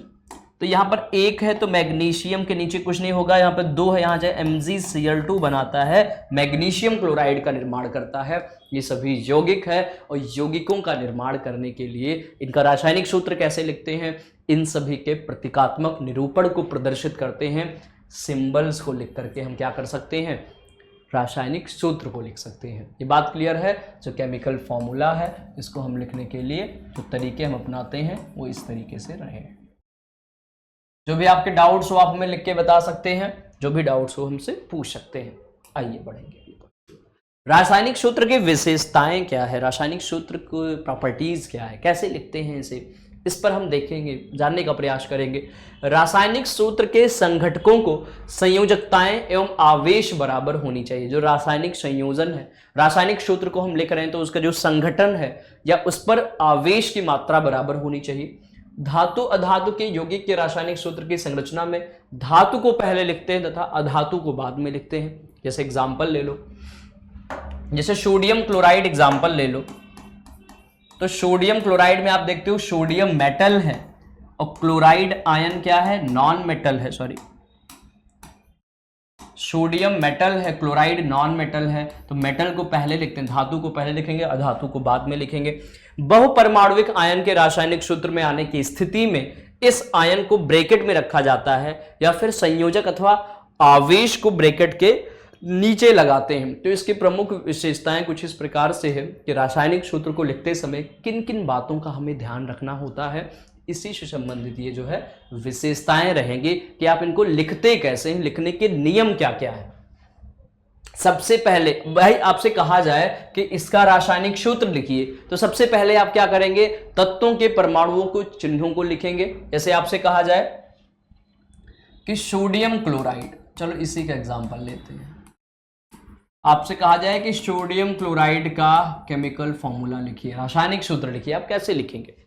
सबसे पहले तत्वों के परमाणुओं के चिन्हों को लिखेंगे, इनका जो सिंबल्स है उसको लिखेंगे। भाई सोडियम का Na है, क्लोरीन का Cl है, ठीक है। फिर अब इन चिन्हों के नीचे इनकी संयोजकताओं को लिखेंगे, इनकी वैलेंसी क्या है। तो अगर हम बात करें सोडियम मोनोवैलेंट है, एक संयोजी है, क्लोरीन भी एक वैलेंसी रखता है। भाई इसके बाहरी कोश की बात करें, एक एक इलेक्ट्रॉन होते हैं, एक संयोजी है। अब संयोजित परमाणुओं की संख्या की संयोजकताओं को क्रॉस करते हैं। अब संयोजी का मीनिंग होता है इसे Na+ बनाता है, Cl- बनाता है, ठीक है। और ये क्या करते हैं, इसे क्रॉस करते हैं। तो क्रॉस करेंगे तो हमें जो प्राप्त होगा वो सोडियम क्लोराइड प्राप्त होता है। परिणाम स्वरूप पहला परमाणु दूसरे परमाणु की संयोजकता ग्रहण करता है और दूसरा परमाणु पहले परमाणु की संयोजकता को ग्रहण करता है, और इस प्रकार से ये क्या बनाएगा, यौगिक का निर्माण करेगा, रासायनिक सूत्र प्रदर्शित कर सकते हैं। संयोजकताओं को क्रॉस करके रासायनिक सूत्र तैयार हो जाता है। यहां आपने देखा, आइए एग्जाम्पल और ले लें। अभी हमने बात की थी मैग्नीशियम क्लोराइड की। पहले मैग्नीशियम हमने लिखा, क्लोरीड लिखा, इस पर संयोजकता लिखी, ये +2 संयोजकता, ये -1 संयोजकता। अब हमने क्रॉस किया, तो क्रॉस करने पर दूसरे की संयोजकता पहले के नीचे आएगी, पहले की संयोजकता दूसरे के नीचे जाएगी, MgCl2 बनता है, तो ये मैग्नीशियम क्लोराइड बनता है। ऐसे एग्जाम्पल ले लें, एल्यूमिनियम क्लोराइड। एल्यूमिनियम पर आवेश की मात्रा 3 है, क्लोरीन पर 1 है, क्रॉस करेंगे AlCl3 आएगा। क्या आएगा? AlCl3 आएगा। और इस प्रकार से इसकी क्या कहलाएगी? ये रासायनिक सूत्र कहा जाएगा। ठीक है, चलो और कुछ एग्जाम्पल देख सकते हैं। चलो देख लेंगे, कोई एग्जाम्पल आप लोग बता सकते हैं कमेंट्स करके, हम आपको तो बता ही रहे हैं। जैसे एक एग्जाम्पल हम ले लेते हैं, मैग्नीशियम सल्फेट। मैग्नीशियम पर +2 चार्ज है, सल्फेट पे -2 चार्ज है, तो इसको अगर हम क्रॉस करते हैं तो +2 -2 एक दूसरे के नीचे आएगा और दोनों इक्वल है तो बराबर हो जाएगा MgSO4 मैग्नीशियम सल्फेट। ऐसे ही किसी भी रासायनिक पदार्थ के सूत्र को हम लिख सकते हैं, उसके केमिकल फॉर्मूले को लिख सकते हैं। जैसा रूल आपने देखा है, पहले तत्वों के परमाणु के चिन्हों को लिखेंगे, फिर उन तत्वों के परमाणु के चिन्हों की संयोजकताओं को लिखेंगे। इन संयोजकताओं को लिखने के बाद क्रॉस करते हैं। क्रॉस में जो पहला परमाणु है वो दूसरे परमाणु की संयोजकता को ग्रहण करेगा, दूसरा परमाणु है पहले परमाणु की संयोजकता को ग्रहण करेगा, और इस प्रकार से क्रॉस करके हम रासायनिक सूत्र को प्रिपेयर कर लेते हैं, तैयार कर लेते हैं, और आसानी से रासायनिक सूत्र को यहां पर लिखा जा सकता है। ठीक है, आइए हम बढ़ेंगे अगले पॉइंट की ओर, और इसका नाम है मॉलिक्यूलर मास, आणविक द्रव्यमान। क्या है ये? मॉलिक्यूलर मास, आणविक द्रव्यमान किसे कहते हैं? चलिए समझने का प्रयास करेंगे। जैसे कोई अणु है, उसके द्रव्यमान की हम गणना कैसे करें? हमने एक एग्जाम्पल के तौर पे भी आपको बताया था H2O मॉलिक्यूल्स के बारे में। एग्जाम्पल पहले हम समझते हैं और एग्जाम्पल के तौर पे ही हम समझ लेंगे। अब आपसे कहा जाए H2O मॉलिक्यूल, H2O अणु के द्रव्यमान को आप कैसे निकालेंगे बताइए। किसी भी एक अणु में उपस्थित परमाणुओं के द्रव्यमानों को जोड़ लिया जाए, किसी भी एक अणु में उपस्थित परमाणुओं के द्रव्यमानों को जोड़ लिया जाए, वही उसका आणविक द्रव्यमान कहलाता है। किसी एक अणु के परमाणुओं के द्रव्यमानों को जोड़ लें, यही इसका आणविक द्रव्यमान कहलाएगा। जैसे परमाणु द्रव्यमान होता है, उसी प्रकार से परमाणु द्रव्यमान के मात्रक के आधार पर ही इसकी भी द्रव्यमान की इकाई होती है। जैसे परमाणु द्रव्यमान का जो मात्रक था, वही परमाणु द्रव्यमान की इकाई ही होती है। ठीक है, परमाणु द्रव्यमान की भांति इसका मात्रक भी परमाणु के द्रव्यमान की इकाई होती है। जैसे H2O मॉलिक्यूल है, H2O अणु है, अब इसका आणविक द्रव्यमान की गणना करनी है तो कैसे करेंगे? तो 2 गुणे हाइड्रोजन का परमाणु द्रव्यमान। यहां पर क्या कहा गया है? किसी अणु के आणविक द्रव्यमान को निकालना है तो उस अणु में उपस्थित परमाणुओं के द्रव्यमान को हम जोड़ लेंगे और इस प्रकार से आणविक द्रव्यमान की गणना हो जाएगी। 2 गुणे हाइड्रोजन का परमाणु द्रव्यमान, हाइड्रोजन का परमाणु द्रव्यमान प्लस ऑक्सीजन का कितना है? एक ही ऑक्सीजन है, ऑक्सीजन का परमाणु द्रव्यमान, ऑक्सीजन का परमाणु द्रव्यमान। तो यहां आप समझते हैं कितना आएगा? 2 गुणे हाइड्रोजन का परमाणु द्रव्यमान, हाइड्रोजन के परमाणु द्रव्यमान को मैंने बताया है 1 होता है। हाइड्रोजन का परमाणु द्रव्यमान 1 है, ऑक्सीजन का परमाणु द्रव्यमान 16 है, 16 है, तो यहां पर 2 + 16 आएगा और कुल मिला के H2O का जो परमाणु द्रव्यमान है वो 18 AMU हो जाएगा। क्या हो जाएगा? 18 AMU हो जाएगा। जैसे हाइड्रोजन के परमाणु द्रव्यमान का मात्रक था, वैसे ही जिससे परमाणु के द्रव्यमान का मात्रक होता है, वैसे ही H2O अणु के परमाणु द्रव्यमान का जो अणु का मात्रक होगा, आणविक द्रव्यमान का मात्रक AMU ही लिखेंगे। और इस प्रकार से H2O मॉलिक्यूल, H2O के अणु की, जल के अणु के आणविक द्रव्यमान की हमने गणना कर ली। क्या परिभाषा दी गई, कैसे बताया गया कि किसी भी अणु में उपस्थित परमाणुओं के द्रव्यमान को के जोड़ को ही हम आणविक द्रव्यमान कहते हैं। क्लियर है? चलिए बढ़ेंगे अगले पॉइंट की ओर। सूत्र द्रव्यमान इकाई, अब इसे हम कैसे समझते हैं? सूत्र द्रव्यमान इकाई क्या है? हम बात करें किसी भी पदार्थ के सूत्र द्रव्यमान का उसके सभी घटकों के परमाणुओं के द्रव्यमानों का योग ही सूत्र द्रव्यमान की इकाई कहलाता है। हम बात करें जितने भी आयनिक यौगिक हैं, क्या है? जितने भी आयनिक यौगिक हैं, आयनिक यौगिकों का क्या होता है? सूत्र द्रव्यमान निकाला जाता है। जितने भी आयनिक यौगिक हैं, जितने भी आयनिक कंपाउंड्स हैं, उनका सूत्र द्रव्यमान की गणना की जाती है। एग्जाम्पल ले लेंगे, सोडियम क्लोराइड। एग्जाम्पल क्या है? Sodium chloride. अब जो सोडियम क्लोराइड है, जिसे हम साधारण नमक भी कहते हैं, तो सोडियम क्लोराइड का अगर हमें निकालना है, क्या निकालना है भाई, सूत्र द्रव्यमान की गणना करनी है, तो हम कैसे करेंगे, इनके सूत्र द्रव्यमान की गणना कैसे करनी है, इस बात को हम समझते हैं। इसको जानने के लिए हम क्या करते हैं, सूत्र द्रव्यमान निकालना है तो सोडियम का परमाणु द्रव्यमान क्या होगा, सोडियम का परमाणु द्रव्यमान प्लस क्लोरीन का परमाणु द्रव्यमान, और इसी के आधार पर इनके हम सूत्र द्रव्यमान की गणना कर सकते हैं। ठीक है, अभी मैंने इससे पहले आपको बताया था कि जो सोडियम का परमाणु द्रव्यमान होता है वो 23 होता है। क्या होता है, 23 होता है। हम क्लोरीन के परमाणु द्रव्यमान की बात करें तो ये 35.5 होता है। और इस प्रकार से आप इसको जोड़ लेंगे, किन्हीं दो किसी भी आयनिक यौगिक के दोनों जो परमाणु हैं उनके परमाणु द्रव्यमानों का जो कुल योग है वही सूत्र द्रव्यमान कहलाएगा, सूत्र इकाई द्रव्यमान कहलाता है।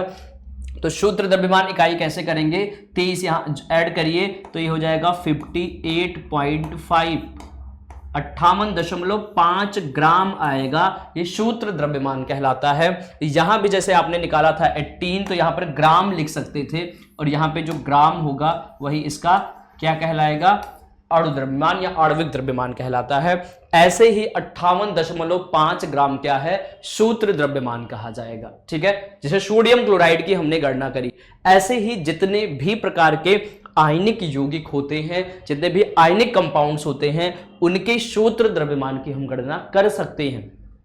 यहां हमने आणविक द्रव्यमान निकाला, अणु के द्रव्यमान की गणना करी, अणु में उपस्थित विभिन्न परमाणुओं के द्रव्यमानों का जो कुल योग था वो आणविक द्रव्यमान कहलाएगा। ऐसे ही किसी भी आयनिक यौगिक में उपस्थित आयनों के परमाणु द्रव्यमानों का जो योग है वो क्या कहलाएगा, सूत्र द्रव्यमान कहलाता है। किसी पदार्थ का सूत्र इकाई द्रव्यमान उसके सभी संघटक परमाणुओं के परमाणु द्रव्यमानों के योग के बराबर होता है, और ये क्या कहलाएगा, इसे ही हम सूत्र द्रव्यमान कहते हैं, फॉर्मूला मास कहते हैं। क्या कहेंगे, फॉर्मूला मास कहते हैं। वो मॉलिक्यूलर मास था, ये फॉर्मूला मास कहलाता है। क्लियर है भाई, कोई डाउट तो नहीं है किसी को। और ये समझते हैं कि सूत्र द्रव्यमान और आणविक द्रव्यमान में प्रमुख अंतर क्या है। जैसे हमने सूत्र द्रव्यमान निकाला, आणविक द्रव्यमान निकाला, तो इसमें डिफरेंसेस क्या क्या निकल के आए, यहां पर हम समझने का प्रयास करेंगे। सूत्र द्रव्यमान एवं आणविक द्रव्यमान में केवल यही अंतर है कि यहां पर उस पदार्थ के सूत्र इकाई द्रव्यमान का प्रयोग करते हैं जिसके संघटक आयन होते हैं। क्या लिखा गया है यहां पर सूत्र द्रव्यमान और आणविक द्रव्यमान में बस इतना सा अंतर है कि उसके सूत्र इकाई द्रव्यमान का उपयोग करते हैं जिसके संघटक आयन होते हैं, अर्थात जो सूत्र द्रव्यमान की हम गणना करते हैं, सूत्र द्रव्यमान की गणना आयनिक यौगिकों के लिए की जाती है। आयनिक यौगिकों में सूत्र द्रव्यमान की गणना की जाती है, जबकि ऐसे सामान्य अणुओं में, सामान्य यौगिकों में किसकी गणना की जाती है, अणुओं में बात करें तो आणविक द्रव्यमान की गणना की जाती है। किसकी गणना करेंगे, अणुओं के द्रव्यमान को अगर हम मेजर करें, अणु में उपस्थित विभिन्न परमाणुओं के द्रव्यमानों का जो कुल योग होगा वो आणविक द्रव्यमान कहलाएगा, और अणुओं के द्रव्यमानों को हम देखेंगे तो ये आणविक द्रव्यमान कहलाएंगे। जबकि हम आयनिक यौगिकों के द्रव्यमान की हम गणना करें तो ये क्या कहलाएगा, ये सूत्र द्रव्यमान कहलाता है, फॉर्मूला मास कहलाता है। क्लियर, तो ये दोनों में बेसिक डिफरेंसेस हमने समझ लिए हैं। एग्जाम्पल आप ले सकते हो, तो जैसे H2O मॉलिक्यूल है, हमने H2O जल के अणु का द्रव्यमान निकाला, या आणविक द्रव्यमान है। हम बात करें सोडियम क्लोराइड, पोटेशियम क्लोराइड, ये जितने भी आयनिक यौगिक हैं, आयनिक यौगिकों का अगर हम द्रव्यमान की गणना करें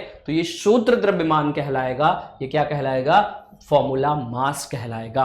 ठीक है, तो इस प्रकार से आपने इसको कॉन्सेप्ट्स को समझ लिया है। और आइए इस तरीके से जो आपका ये चैप्टर है वो लगभग एंड की तरफ है। ये टॉपिक्स जो हमने कर लिए हैं, आइए हम समझते हैं कुछ आयन्स किसे कहते हैं, आयन क्या कहलाएगा।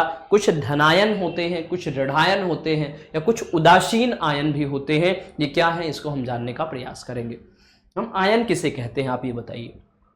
आयन एक परमाणु या परमाणुओं का समूह होता है। किसे कहते हैं, आयन एक परमाणु या परमाणुओं का समूह होता है। जबकि ऐसे सामान्य अणुओं में, सामान्य यौगिकों में किसी पदार्थ के सूत्र इकाई द्रव्यमान का उपयोग करते हैं जिसके संघटक आयन होते हैं, अर्थात जो सूत्र इकाई द्रव्यमान की हम गणना करते हैं तो ये सूत्र द्रव्यमान कहलाएगा। जिस पर कुछ आवेश की मात्रा पाई जाती है। कोई परमाणु है या परमाणु का समूह है और जिस पर कुछ आवेश की मात्रा पाई जाएगी वो क्या कहलाएगा, वो आयन कहलाएगा। जैसे सोडियम, सोडियम क्या है, एक परमाणु है और इस पर एक धनावेश पाया जाए तो ये क्या कहलाएगा, ये धनावेशित आयन कहलाएगा। क्या कहलाएगा, धनावेशित आयन, इसे कैटायनिक आयन कहेंगे। ऐसे हम बात करें क्लोरीन, क्लोरीन क्या है, एक परमाणु है और क्लोरीन पर एक ऋणावेश पाया जाए तो ये ऋणावेशित आयन कहलाए। क्या कहेंगे, ऋणावेशित आयन कहते हैं।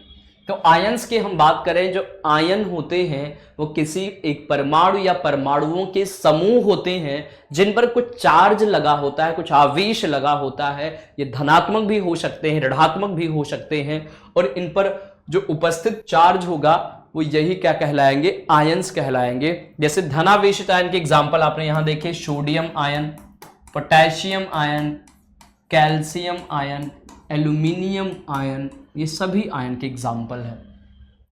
ऋणावेशित आयन की बात करें, क्लोराइड आयन, सल्फाइड आयन, ठीक है, हाइड्रोक्साइड आयन, सल्फेट आयन, यहां हाइड्रोजन आयन भी हो जाएगा।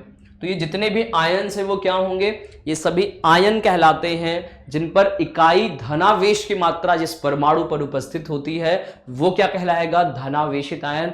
जिस परमाणु पर इकाई ऋणावेश की मात्रा उपस्थित होगी वो ऋणावेशित आयन कहलाएगा। जैसे इकाई अगर सिंगल है तो इकाई धनावेश ऋणावेश होगी। जैसे हम सल्फेट की बात करें तो -2 चार्ज है, हम फॉस्फेट आयन की बात करें -3 चार्ज है, इसे क्या कहेंगे, फॉस्फेट आयन कहते हैं।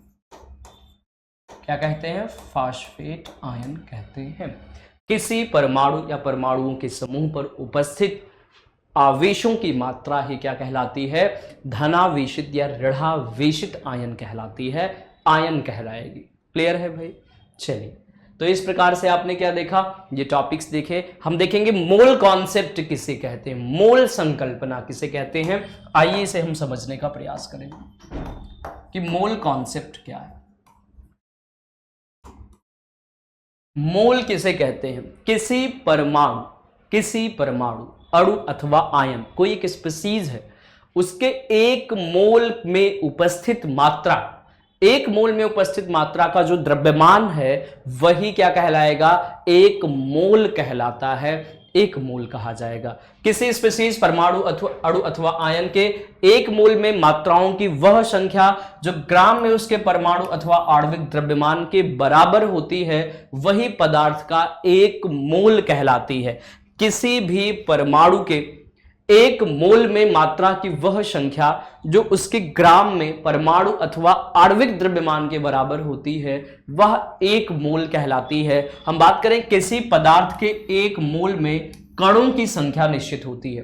कोई भी पदार्थ है उसका एक मोल लिया जाए तो किसी भी पदार्थ के एक मोल में उपस्थित कण की संख्या किसके बराबर होगी, 6.023 × 10⁻23 कण के बराबर होती है। और इसी नंबर को हम क्या कहेंगे, ये जो संख्या पाई जाती है किसी पदार्थ में उपस्थित कणों की, इतनी संख्या एक मोल कहलाती है।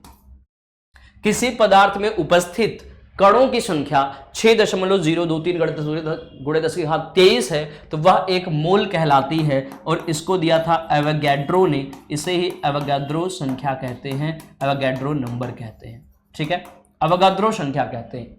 किसी भी परमाणु में उपस्थित कणों की संख्या 6.023 × 10⁻23 है तो वह पदार्थ की मात्रा एक मोल होगी। क्या कहलाएगी, पदार्थ की मात्रा एक मोल कहलाती है। ठीक है, मोलर द्रव्यमान को अगर हम समझें, क्या है मोलर द्रव्यमान, किसी भी पदार्थ के मोलर द्रव्यमान, किसी भी पदार्थ के एक मोल में उपस्थित कणों के द्रव्यमान को मोलर द्रव्यमान कहते हैं। क्या कहेंगे, किसी भी पदार्थ के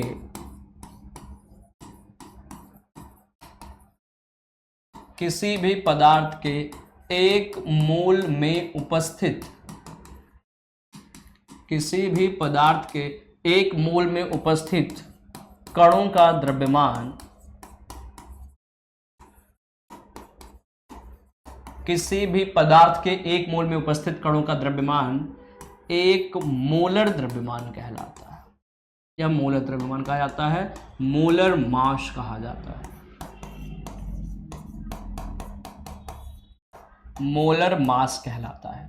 किसी भी पदार्थ के एक मोल में उपस्थित पदार्थ का द्रव्यमान, किसी भी पदार्थ के एक मोल में उपस्थित कणों का द्रव्यमान एक मोलर द्रव्यमान कहलाता है, एक मोलर मास कहलाता है। इसी से हम मोलर मास की गणना कर सकते हैं। जैसे कहा जाए एक मोल सोडियम का द्रव्यमान कितना होगा, एक मोल सोडियम का द्रव्यमान, तो इसे क्या कहेंगे, एक मोल में उपस्थित कणों की संख्या 6.023 × 10⁻23।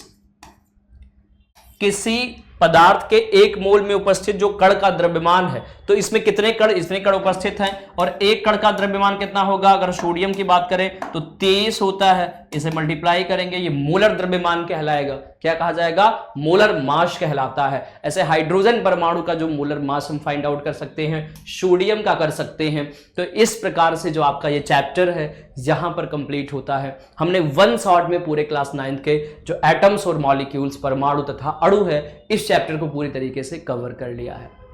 तो स्टूडेंट्स, आपको ये क्लास कैसी लगी इस वीडियो के नीचे आप कमेंट्स में करके हमें जरूर बताएं। हम मिलेंगे अगले नेक्स्ट सेशन में, तब तक के लिए thank you so much to everyone. Thanks for watching my video. Please subscribe the channel and press the bell icon for the notification.